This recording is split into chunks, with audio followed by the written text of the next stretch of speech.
چارەسەر نەکردنی گرفتەکان و کەڵەکەبوونیان وای کردووە هاوڵاتیان تەنانەت لە چایخانە و شوێنە گشتیەکانیش تاوتوی پرسە سیاسیەکان بکەن. ئەم هاوڵاتیانە ڕۆژانە بەدەم چا خواردنەوەوە دەیان پرسی نادیاری شارەکەیان تاوتوێ دەکەن. ئەوانەی بۆچوونی تایبەتیان هەیە و ئەوانەشی هیچ لە شرۆڤەی سیاسی نازانن لە سەری یەک تەوەرکۆکن ئەویش تێکدانی بارودۆخی شارەکەیانە تاکە کەسێک لێی بەرپرس بێت سیاسیەکانن. وڵی چاوەڕی چییە بێت تێگەشتێ حزبانە سەرەوە ڕێک بکەون بە هەموو شێوازێک قەیچێکە کۆمەڵە تەنەزولات بکەن لەبەرەوەی تێگەشتی خەڵکی کەرگوش بچێتە بواری ئەوەی ئاسایی بکرێتەوە. ئەم هێزش ئەبەیەکیێکی 2020 هێزە دەرچێت لەم شارە و درێتش شۆڕتەی کەرگوشی خۆی و ئەترافی درکرێتە جێش و باشتر بێت وەکو پێشی 2013 دێتێت باشترە بێت.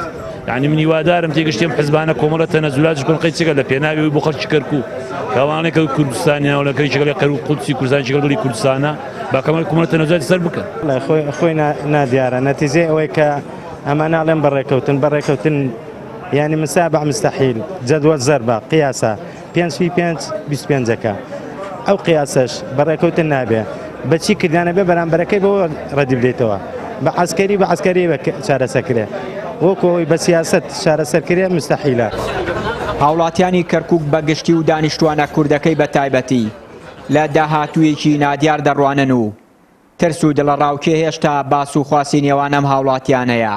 مرتاح نییە ئەزانین بۆ مرتاح نییە ئێمە ئەوانەی کەوا وەختی خۆی لێرە حکمیانە کرد حکمی خراپیان کرد ئیسا مقابلەکەت بە ئێمە دەرێکە بە خەڵک کەرکووک بە خەڵک دەرێکە حەزی لێت نییە دوشمنداری دەکات بە تەواو قەلەقی ئیسا ئەم خەڵکێکیش لێ برسە هەمووی قەلەقە لەبەرەوەی تۆ نازانین مەسیری چییە لەم شارە مەسیری چییە ئەوەی هاتە لێرە حکومەکات حکمێکی عەدالەت ناکات لە عێراق حکم عەدالەت نییە ئەو لەش حکم عەدالەتی ناکە لێرە بۆ خەڵکی باش و بۆ خەڵکی خراو بوو ئیسا ئەمانش کە هاتنە تەبعاً بەرامبەر بە تو بەخشناوە.